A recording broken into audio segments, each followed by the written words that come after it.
Okay, so now let's go to the third and last portion of this lecture, which is the meiosis and crossing over. And so in humans, our somatic cells or body cells, such as your cheek cells, muscle cells, etc., have the full genetic complement. So if you're a diploid organism, so let's just take humans as an example. We're diploid organisms. Our ploidy is 2n is equal to 46. Our body cells, our cheek cells, muscle cells would all have 46 chromosomes. Yeah. So I'll just put here 2n is equal to 46. This is our ploidy as humans. And of course, ploidy would depend on the organism. For humans, where 2n is equal to 46. For dogs, for cats, it would be different. Okay, so as diploids, we are 2n. So ibig sabihin nun, or it would mean we have two sets. So, and per set, we have 23 chromosomes. So we have two sets. We have the maternal set and the paternal set. For the maternal set, we have 23 chromosomes. Also 23 for the chromosomes for the paternal set. And sorry. And these chromosomes would have a counterpart chromosome. And these counterpart chromosomes are called homologous chromosomes. So what we're trying to say here is that there's a chromosome 1 in maternal set. There's also a chromosome 1 in the paternal set. And the chromosome 1 of the maternal set is homologous to the chromosome 1 in the paternal set. Same with chromosome 2. The chromosome 2 in maternal set would be homologous with the chromosome 2 of the paternal set. Okay, so in each set,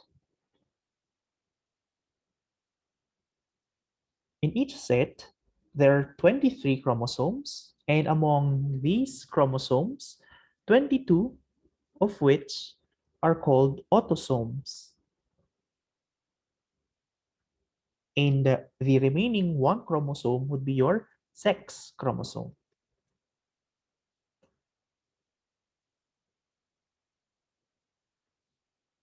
So if we will try to illustrate it in a different way, our karyotype actually looks like this. So if you're a male, your chromosomal sets would look like this. You have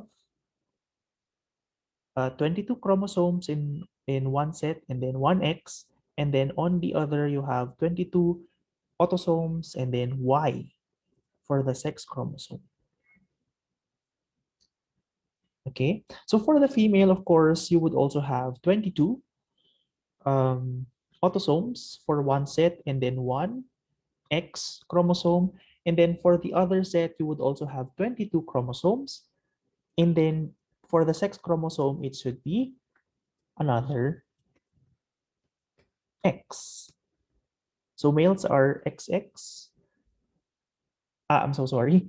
Males are XY, females are XX. However, there are some exemptions, but those discussions will be reserved in our Bio 140 or genetics. But for now, um, males are XY, females are XX.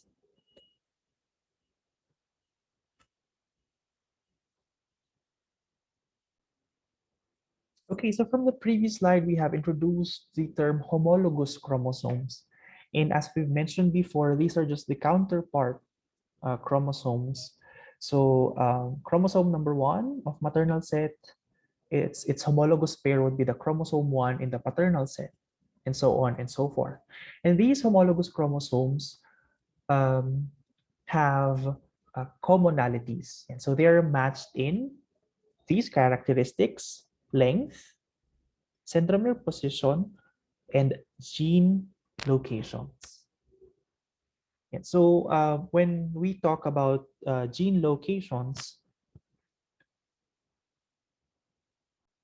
there's a term that's used to refer to that, and it is the term locus, or plural loci. It's the position of the gene. So just to quickly illustrate, if we have here a single chromosome, usually it's denoted as a band somewhere. So this band would be the locus. It's the position where a particular gene is located.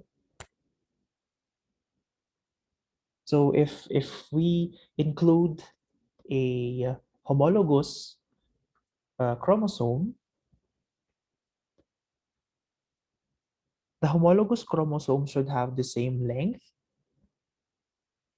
centromere position, and gene locations. And different versions of a gene may be found at the same locus on maternal and paternal chromosomes. And so same location, same gene, but different versions. These versions of the genes, or these versions of of a gene, are termed alleles. So maybe we're talking about gene for hair color. That's gene for hair color. Maybe you have, maybe the maternal chromosome would have the allele for black coloration. And let's just say that's a dominant trait. And then the paternal chromosome would have the allele for blonde, which is recessive. So taken together, the genotype of the organism would be heterozygous for gene color. Again, for the specifics of the genotypes and phenotypes, this will be more discussed in the genetics. But for now, we need to understand that genes occur in different versions called alleles. We have different alleles. And the combination of these alleles would result to a particular genotype and phenotype.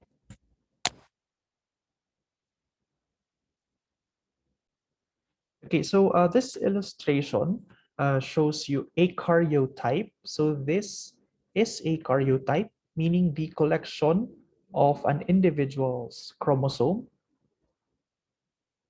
And if we zoom into just uh, chromosome number 1, it would look like this. So in this illustration, we can see different loci.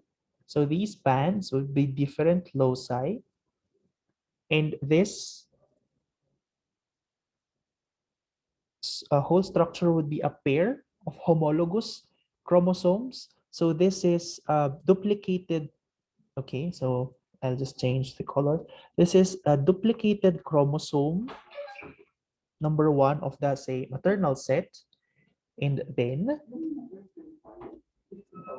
this is a duplicated chromosome number 1 of the paternal set.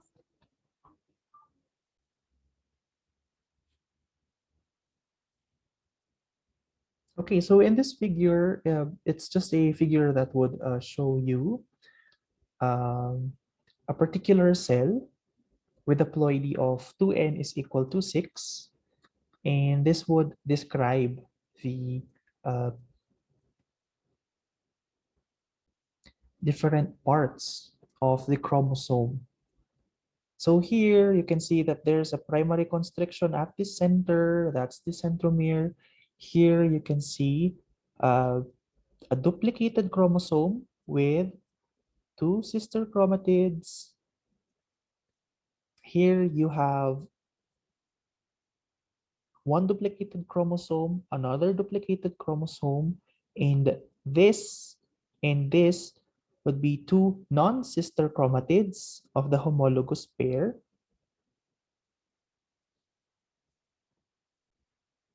And you'll see later on that these members of the pair would be the chromosomes that would participate in an important event in meiosis, which is synapsis and crossing over.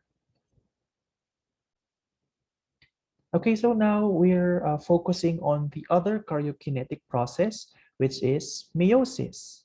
And as defined in this slide, meiosis is a type of cell division that produces haploid gametes in diploid organisms. So an important feature of meiosis is that the meiotic process reduces the chromosome number or the ploidy of your organism from diploid to haploid. So this means that if your parental organism is 2N, after meiotic process, you will produce cells that are haploid. They will just have half of the original number of sets. Okay, so to quickly illustrate, you have a 2N parental cell. It will undergo first meiosis 1.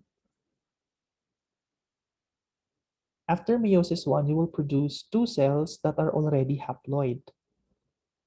And then each uh, daughter cell would undergo meiosis 2. And after meiosis 2, you will have daughter cells, a total of 4 daughter cells that are haploid. Of course, this is especially true in spermatogenesis, where one uh, cell, one primordial cell, would give rise to 4 daughter cells. It's different when we're talking about oogenesis, because for oogenesis, not all of the daughter cells after meiosis 1 will proceed and develop or proceed and divide to form new daughter cells. Usually, if you have one primordial cell, it will also result to just one egg cell. The other members would just be polar bodies. So it's important that the end product of meiosis is a haploid structure, because these haploid structures need to combine to form a 2N zygote. So meiosis would be the process involved in creating gametes. So we're talking about sperm and egg. So the sperm needs to be haploid. The egg also needs to be haploid, so that when they combine, they will have a zygote that is 2N. So imagine if one of one of these gametes would have 2N, would have an extra set. That will lead to the formation of a cell with extra set 3N. And usually, if this happens, uh, the zygote would be an abortus.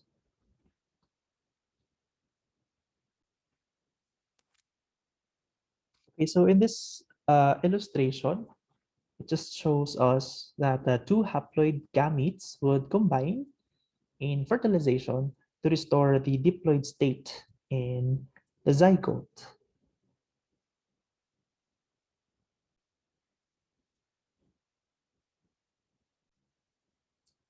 Okay, so both meiosis and mitosis are preceded by the duplication of chromosomes. So basically, we're just saying that before the karyokinetic process, you always start with a duplicated genetic material.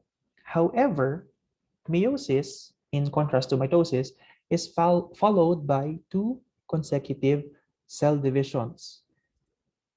First is meiosis 1, followed by meiosis 2.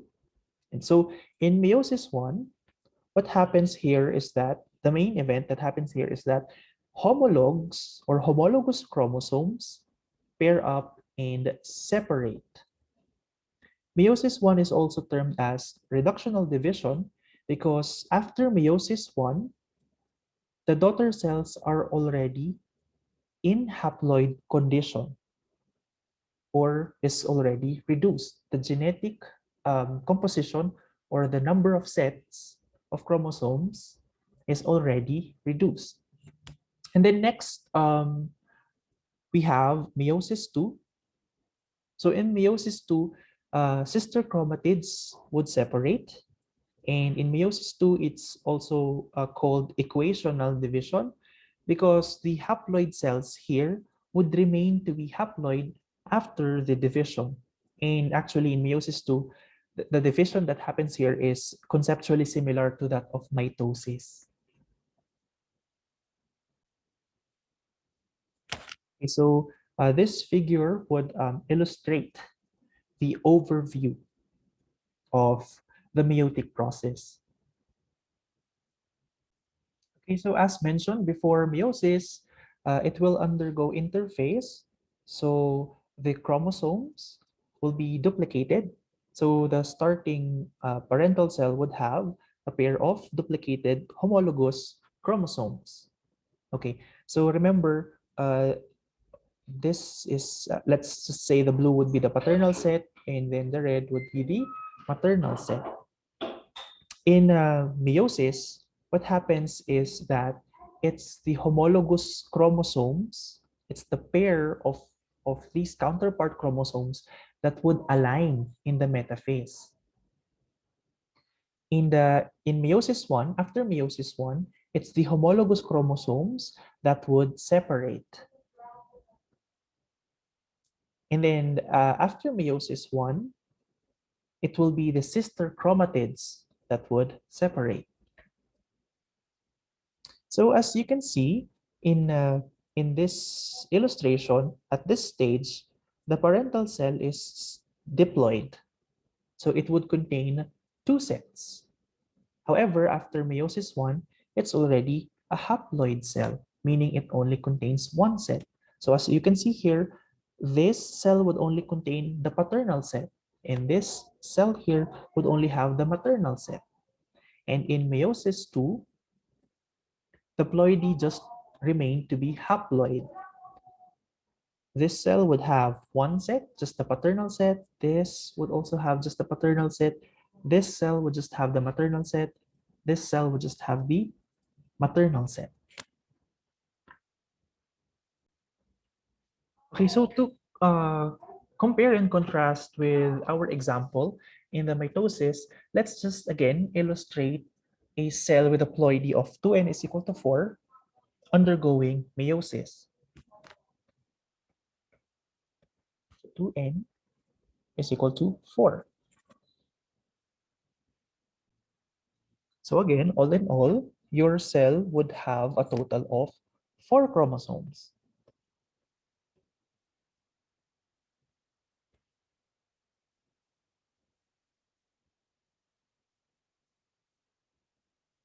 And then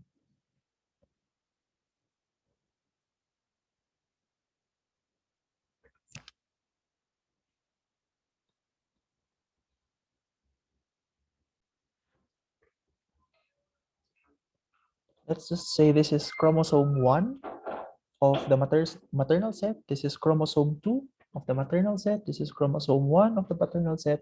Chromosome 2 of the paternal set. And of course, which of these chromosomes would be homologous? The maternal chromosome 1 and the paternal chromosome 1. And then next homologous pair, you have the maternal chromosome 2 and the paternal chromosome 2.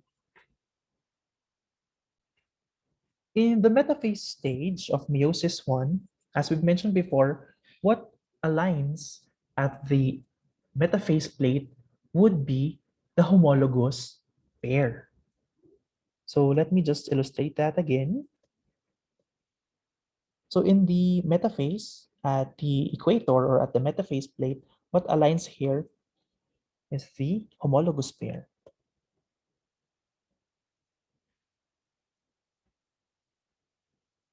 And actually, later on, we will discuss another important step in meiosis one, which is the synapsis and crossing over. But basically, what happens there is that since you have homologous chromosomes that has paired up, it would easy for them to exchange genetic material. And so we will discuss that further in the next slide. But as an overview, what happens there is that a portion of the uh, paternal chromosome would be crossed over to the maternal and vice versa. There's also a portion of the maternal chromosome that would cross over to the paternal chromosome. And that is true with the other homologous pairs. So there's also a portion of the maternal chromosome 2 that will be crossed over to the paternal chromosome 2 and vice versa.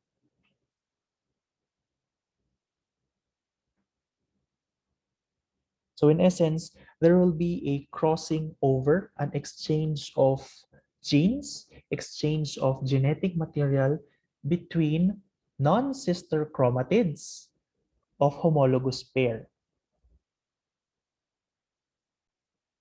Again, non-sister chromatids of a homologous pair. So this would be the non-sister chromatid of this homologous pair.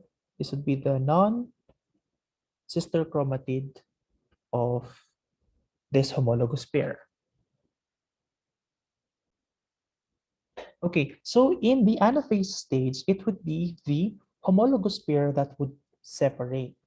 So just to illustrate, in the anaphase one, we're still in meiosis one. So in the anaphase one, it should look like this.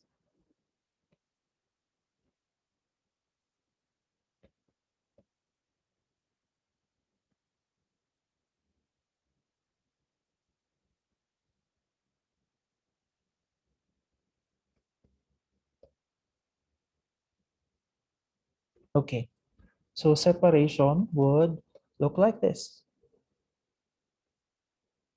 So this one cell, one cell. Okay, and after meiosis one, the resulting daughter cells would look like this.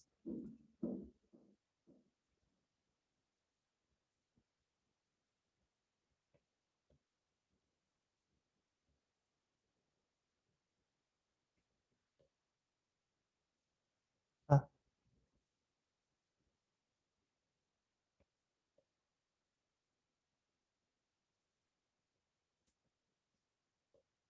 okay, so this is one daughter cell, one daughter cell. Now let's look at the ploidy of these cells.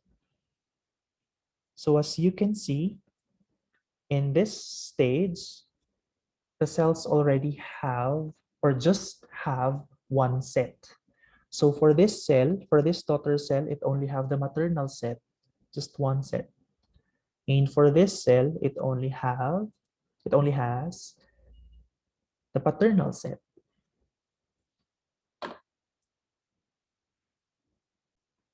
So these cells would undergo meiosis 2. So for simplicity, let's just take this daughter cell and illustrate this cell undergoing meiosis 2. So as I've mentioned before, the meiosis 2 is just conceptually similar to your mitosis. So let's just say this is our starting cell. Let me just clear the other drawings. Sorry, n is equal to 2. 2. N is equal to 2. So just one set, but you have two chromosomes. Okay.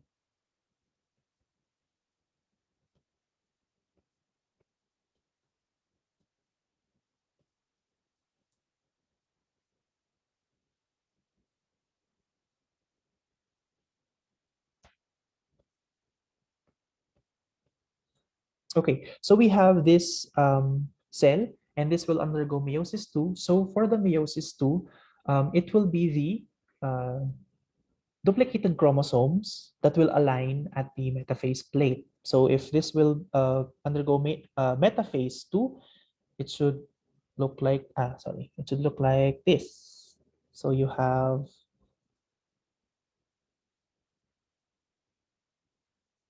these chromosomes that will be on the metaphase plate, and then it will undergo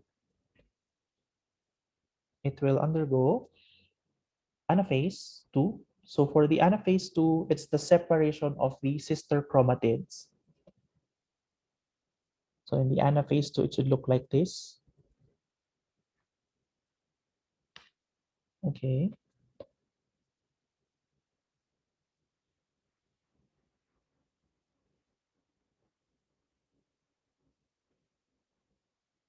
Yeah.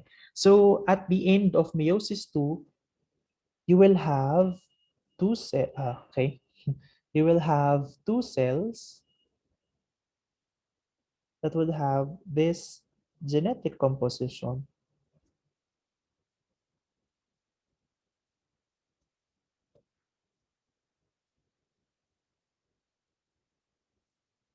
Okay, so after meiosis 2, you will have daughter cells that are still haploid.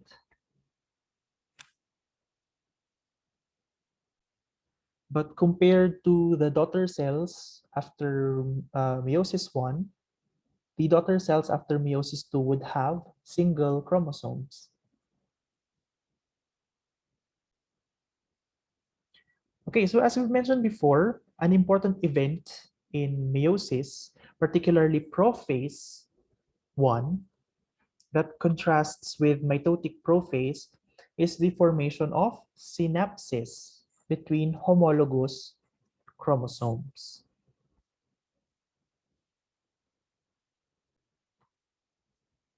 Okay, so for example, we have maternal chromosome 1 coming in close contact with paternal chromosome 1. Okay, so this would be a synapsis. So after that, okay, so let's just clarify the terminology. Okay, so each pair with 4 chromatids is called a tetrad. So this whole structure is called a tetrad 4, because it's composed of 4 chromatids. Chromatid 1, chromatid 2, chromatid 3, chromatid 4. On the basis of the number of chromatids, this is a tetrad. Okay? Okay. So the next important event would be the non-sister chromatids. Remember this, okay. Remember this and this are sister chromatids. And this are sister chromatids. So when we say non-sister chromatid, we're referring to this and maybe this. So those in close contact. Okay, so what the next important event is the crossing over of or exchange of genetic material between non-sister chromatids. So in this case, we will have this one and this chromatid as the participating chromatids in the crossing over. So what happens here is that there would be an exchange of genetic material. So there's a portion of the maternal chromatid that will be exchanged with a portion of the paternal paternal chromatid.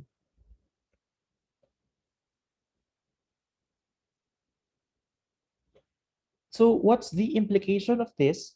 The implication of this is that after meiosis 1 and meiosis 2, you can actually produce 4 unique chromosomes. So what I'm trying to say here is that it will form, let me pick a more neutral color. It will form, so once all of these chromatids are separated, it will form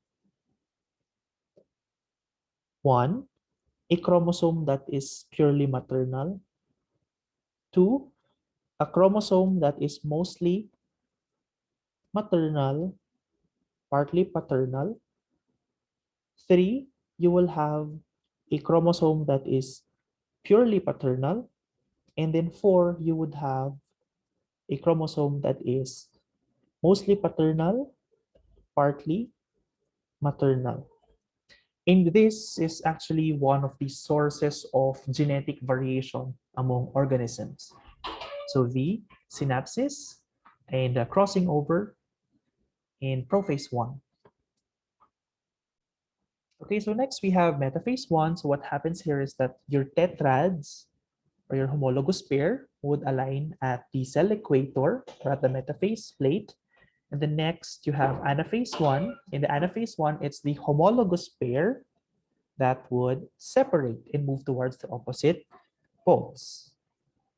Next, we have telophase 1. So for the telophase 1, it's the duplicated chromosome that would reach the poles. And then other events that are similar to telophase of the mitotic stage, nuclear envelope reforms around the chromosomes, the mitotic spindle uh, degenerate, among others. And after telophase 1, each nucleus would assume a haploid number of chromosomes. Okay, so this is just another illustration that would show you the process of meiosis 1. Okay, so after meiosis 1, of course, that will be followed by meiosis 2. It will start with prophase 2. So for prophase 2, these are the important steps. So chromosomes coil and become compact, nuclear envelope. If reformed, will break again. And then you have metaphase 2. For the metaphase 2, it's the duplicated chromosome that would align at the cell equator and not the homologous pair because they're already separated. So next, we have anaphase 2. So for the anaphase 2, it's the sister chromatids that would separate. And the chromosomes would move toward the opposite poles, and then that would be followed by telophase 2. So it would be single chromosomes that would reach the poles, and then nuclear envelope would form around each set of chromosomes. And then after cytokinesis, 4 haploid cells will be produced. And this illustration will just show you the process of meiosis 2. And then just to compare and contrast mitosis and meiosis, we have this slide. And so mitosis and meiosis both begin with diploid parent cells and would have chromosomes duplicated in the interphase. And now to contrast, your mitosis and meiosis would have different end products. Mitosis would have 2 genetically identical diplomatic somatic daughter cells. For meiosis, it would produce 4 genetically unique haploid gametes. Okay, so this figure would just summarize the comparison in a contrast of mitosis and meiosis. And of course, with an illustration. This figure is also a comparison of mitosis and meiosis that it's summarized.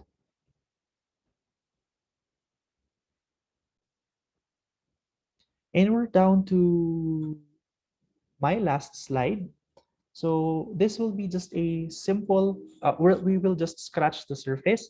So this would be the origins of genetic variation among offspring. So in Bio 140 in genetics, this will comprise a big portion of the lecture. But for now, it's just important to identify 3 mechanisms that contribute to genetic variation.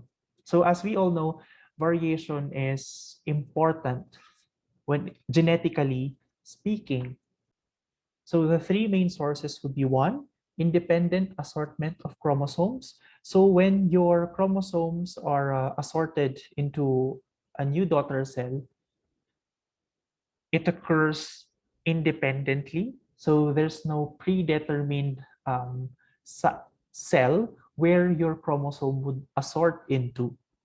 Next source of genetic variation, as we have illustrated a while ago, is the crossing over.